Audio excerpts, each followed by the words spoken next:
నమస్తే. దావోస్ పర్యటన. ఏ ముఖ్యమంత్రి ఉన్నా దావోస్ పర్యటనకు వెళ్ళి ఏ మేరకైనా పెట్టుబడులు తీసుకొస్తారని రాష్ట్ర ప్రజానీకం ఆశిస్తూ ఉంటారు. ఆశించే విధంగా పత్రికలు కూడా చాలా పెద్ద ఎత్తున ప్రచారం చేస్తాయి.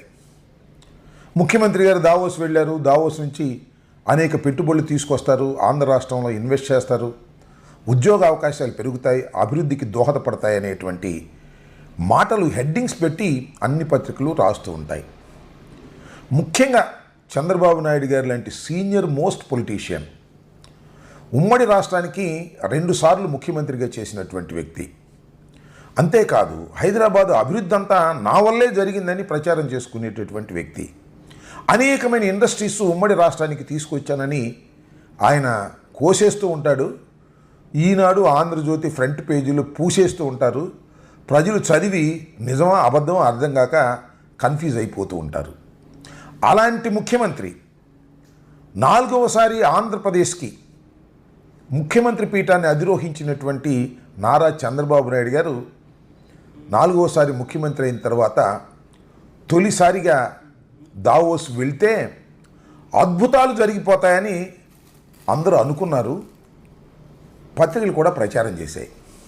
దావోస్ వెళ్ళింది ఆయన ఒక్కడే కాదు, ఆయన పుత్రరత్నం, కాబోయే ముఖ్యమంత్రిని, కాబోయే డిప్యూటీ సీఎం అని చెప్పుకునేటటువంటి నారా లోకేష్ గారు, ఇండస్ట్రీస్ మినిస్టర్ టీజీ భరత్ గారు, అదేవిధంగా కేంద్ర మంత్రి మన రామ్మోహన్ నాయుడు గారు, ఇలా వంది మాగతులతో చంద్రబాబు నాయుడు గారు దావోస్ వెళ్ళారు.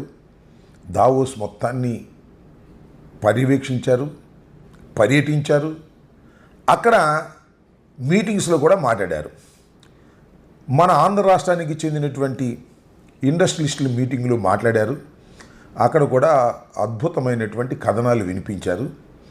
అక్కడ ఎర్రబుక్కు గురించి మాట్లాడాడు మన లోకేష్ గారు. ఎర్రబుక్ గురించి చూపించాడు.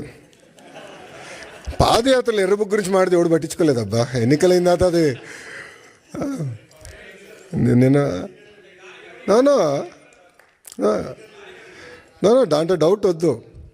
మీరు చూస్తే నేను పాదయాత్రలో చాలా స్పష్టంగా చెప్పాను, ఎవరైతే చట్టాన్ని ఉల్లంఘించి ప్రజల్ని, కార్యకర్తల్ని ఇబ్బంది పెట్టారో వాళ్ళని వదిలేది లేదు అని చెప్పాను. ఒక్క నిమిషం ఆగండి, ఇంకా ఇప్పుడే కాదు. అది ఎందుకు చెప్పానంటే అండర్లైన్ ఉంది అక్కడ, చట్టాలు ఉల్లంఘించారు, నేను ఎస్టాబ్లిష్ చేయాలని. ఇది కక్ష సాధింపు ప్రభుత్వం కాదు, కానీ నేను ఎస్టాబ్లిష్ చేసి యాక్షన్ తీసుకుంటాం. దాంట్లో ఎలాంటి సందేహం మీకు అవసరం లేదు. రిలాక్స్డ్గా ఉండండి, మీరు యాక్షన్ చూస్తారు. ఆల్రెడీ మొదలైంది, పూర్తి కూడా చేసే బాధ్యత మేము తీసుకుంటాం. ఆ టీజీ భరత్ గారేమో ఈ రాష్ట్రానికి నారా లోకేష్ గారు ముఖ్యమంత్రి కావాలని ఆయన మాట్లాడాడు. అంటే లాంగ్ టర్మ్ విజన్, ఒక ఆలోచన చేస్తే ఫ్యూచర్ ఆఫ్ తెలుగుదేశం పార్టీకి ఉంది అని చెప్పేదానికి ఒక క్లారిటీ ఉందన్నమాట మా పార్టీలో. అండ్ నచ్చినా నచ్చకపోయినా ఎవరికైనా ఫ్యూచర్ ఇస్ లోకేష్ గారు. అండ్ కాబోయే ముఖ్యమంత్రి కూడా మన లోకేష్ గారు ఫ్యూచర్లో. వీళ్ళు వెళ్ళింది దేనికో నాకు అర్థం కాల. పెట్టుబడులు తీసుకురావడం కోసం వరల్డ్ ఎకనామిక్ ఫోరంకి వెళ్ళారు, లేకపోతే లోకేష్ గారిని ముఖ్యమంత్రిగానో ఉప ముఖ్యమంత్రిగానో చేయటానికి వెళ్ళారో, లేకపోతే ఎర్రబుక్కులోని అంశాలను అక్కడ మాట్లాడడానికి వెళ్ళారో ఎవరికి అర్థం కాల. అక్కడికి కూడా వెళ్ళి ఎర్రబుక్కు గురించి, ఆంధ్ర రాష్ట్ర రాజకీయాల గురించి మాట్లాడారే తప్ప ఏ విధంగా అక్కడ ఇండస్ట్రీలను మెప్పించి ఇక్కడ పెట్టుబడులు తీసుకొద్దామనేటువంటి ఆలోచన వారికి కనిపించినట్టుగాను వినిపించినట్టుగాను లేదు. కేవలం ఒక విహారయాత్రగా భావించి మాత్రమే వెళ్ళి అక్కడ అనేక రకాలైనటువంటి కోతలు కోసి తిరిగి వచ్చారు. సరే, చివరికి ఏం జరిగిందయ్యా? ఏమైనా సాధించారా? దావోస్ వెళ్ళి ఏమైనా తీసుకొచ్చారా అంటే సున్నా, ఏమీ లేదు.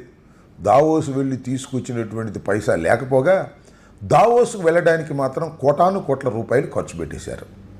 చాలా సందర్భాల్లో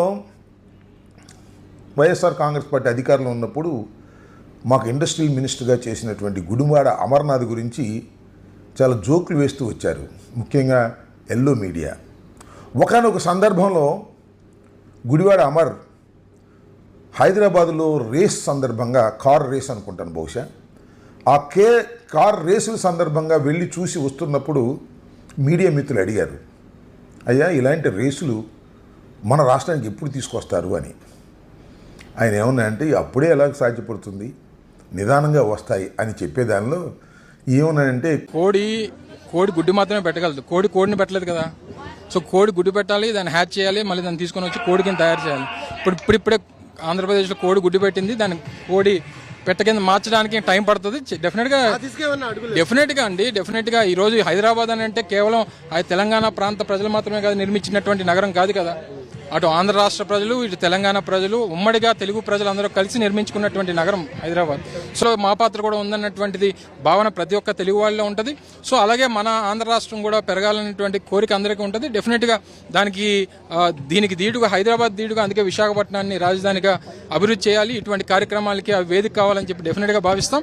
కోడి ఇప్పుడే గుడ్డు పెట్టింది, పొదగాలి కదా, 21 రోజులు పొదిగితే కానీ అది పిల్ల కాదు.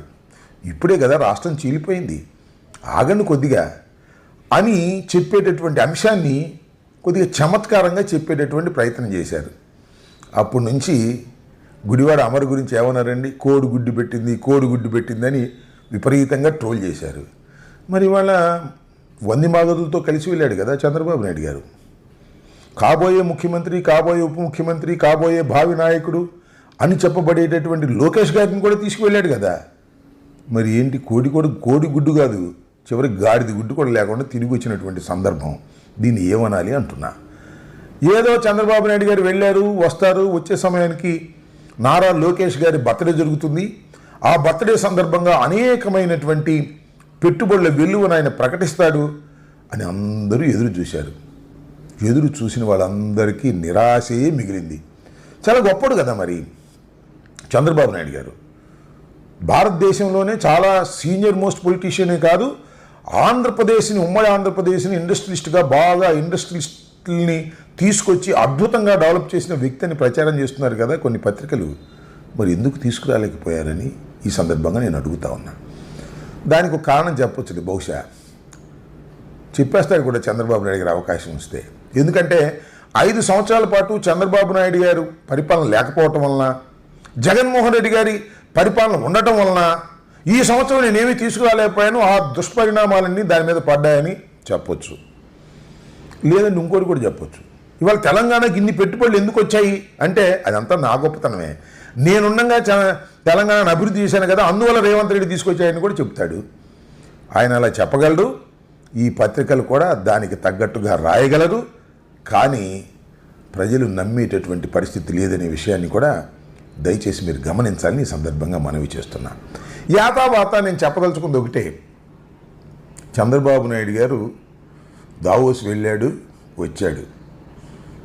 సింగడు అద్దంకి ఎల్లి వచ్చిన సామెతగానే ఉంది తప్ప పైసా కూడా లాభం లేనటువంటి పరిస్థితుల్లో ఇవాళ ఈ పర్యటన ముగించటం చంద్రబాబు నాయుడు గారి పరిపాలనకు సిగ్గుచేటు అనే విషయాన్ని కూటమి ప్రభుత్వం గమనించాలని ఈ సందర్భంగా మనవి చేస్తున్నా.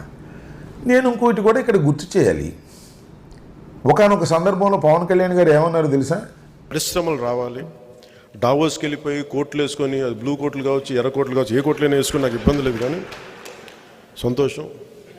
కానీ ఇవి కోట్లు వేసుకున్నంత మాత్రాన పెట్టుబడులు రావాలని ఏం లేదు. నిజంగా ఆంధ్రప్రదేశ్ ఇక్కడ లా అండ్ ఆర్డర్ బలంగా ఉండి పొలిటికల్ స్టెబిలిటీ ఉంటే వెతుక్కొని వస్తారు విదేశాల నుంచి. మనం డావోస్కి వెళ్ళి ఈ మన ఎగ్జిబిషన్ హాల్స్లో కూర్చున్నట్టుగా ఇలా కూర్చొని ఎవరు వస్తారో ఏదైనా మధ్య మా స్టేట్కి రండి అంటే ఏం చేస్తారు మీ స్టేట్కి వచ్చి? ఫ్లైట్ ఖర్చులు, స్పెషల్ ఫ్లైట్ ఖర్చులు, ఒక వారం రోజుల్లో అక్కడ పార్క్ చేసి ఉండటం, ఇదంతా మనం మొయ్యాలి. ఈ దావోస్ దాకా ఎందుకు? ఆ పెట్టుబడులు పెట్టేవాళ్ళు ఢిల్లీలోనే ఉంటారు లేదా హైదరాబాద్లో ఉంటారు. మనం పిలిస్తే విజయవాడ కూడా వస్తారు, దావోస్ దాకా వెళ్ళి రావాల్సిన అవసరం ఏముంది అని కూడా అన్నాడు. అప్పుడు చంద్రబాబు నాయుడు గారితోనూ సఖ్యతగా లేడనుకుంటా. ఇది జగన్మోహన్ రెడ్డి గారి దావోస్ పర్యటన వెళ్ళొచ్చిన సందర్భాన్ని పురస్కరించుకొని అన్న మాటలు అవి. మరి పవన్ కళ్యాణ్ గారు, డిప్యూటీ సీఎం గారు మరి ఇప్పుడు ఏమంటారు? దావోస్ వెళ్ళి చేతులు రెండు ఊపుకుంటూ వచ్చినటువంటి తండ్రి కొడుకుల గురించి ఏమైనా కామెంట్ చేస్తారా? కామెంట్ చేయరా? బహుశా కామెంట్ చేయరు అనుకుంటాను. ఎందుకంటే మీ ప్రభుత్వం అని మీరు అనుకుంటున్నారు కదా, అందువల్ల మీరు కామెంట్ చేయకపోయినా ప్రజలు మీరప్పుడు చేసిన కామెంట్స్ మాత్రం ఒక్కసారి గుర్తు చేసుకుంటున్నారనే విషయాన్ని పవన్ కళ్యాణ్ గారు కూడా గమనించాలని మనవి చేస్తున్నాను. చివరికి దావోస్ పర్యటన అపాసుపాలైనటువంటి పర్యటన, పైసాకు పనికిరాని పర్యటన, కొన్ని కోట్ల రూపాయలు రాష్ట్ర ప్రభుత్వం మీద భారం పడినటువంటి పర్యటనగా ప్రజలు గమనిస్తున్నారు, గుర్తిస్తున్నారు. తెలుసుకోవాలని మనవి చేస్తున్నాను. ధన్యవాదాలు.